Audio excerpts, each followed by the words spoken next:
एक बार कुछ समुद्री नाविक एक बड़े जहाज में समुद्री यात्रा पर निकले। उनमें से एक नाविक के पास एक पालतू बंदर था। उसने उसे भी अपने साथ जहाज पर रख लिया। यात्रा प्रारंभ हुई। जहाज कुछ दिन की यात्रा के बाद समुद्र के बीचों बीच पहुंच गया। गंतव्य तक पहुंचने के लिए नाविकों को अभी भी कई दिनों की यात्रा करनी थी। इतने दिनों तक मौसम नाविकों के लिए अच्छा रहा था, लेकिन एक दिन समुद्र में भयंकर तूफान आ गया। तूफान इतना तेज था कि नाविकों का जहाज टूट गया। नाविकों के जहाज को बचाने की बहुत कोशिश की, लेकिन अंततः जहाज पलट गया। नाविक अपनी जान बचाने के लिए समुद्र में तैरने लगे। बंदर भी पानी में जा गिरा था। उसे तैरना नहीं आता था। वह डूबने लगा और उसे अपनी मौत सामने नजर आने लगी। वह अपनी जान बचाने के लिए चीख पुकार मचाने लगा। उसी समय एक डॉल्फिन वहां से गुजरी। उसने बंदर को डूबते हुए देखा तो उसके पास गई और उसे अपनी पीठ पर बिठा लिया।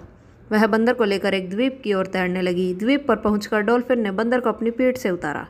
बंदर की जान में जान आई। डॉल्फिन ने बंदर से पूछा, क्या तुम इस स्थान को जानते हो? हाँ बिल्कुल, यहाँ का राजा तो मेरा बहुत अच्छा मित्र है और तुम जानती हो कि मैं भी एक राजकुमार हूँ। बंदर की आदत बढ़ा चढ़ाकर बात करने की थी। वह डॉल्फिन के सामने बड़ी बड़ी बातें करने लगा। डॉल्फिन समझ गई कि बंदर अपनी शान बगाड़ने के लिए झूठ बोल रहा है, क्योंकि वह एक निर्जन द्वीप था जहाँ कोई भी नहीं रहता था।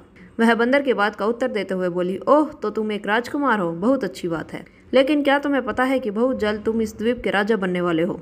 बंदर ने आश्चर्य से पूछा, राजा? और मैं कैसे? वो इसलिए कि तुम द्वीप पर इकलौते प्राणी हो, इसलिए बड़े आराम से यहाँ के राजा बन सकते हो। मैं जा रही हूँ, अब तुम अपना राजपाट संभालो।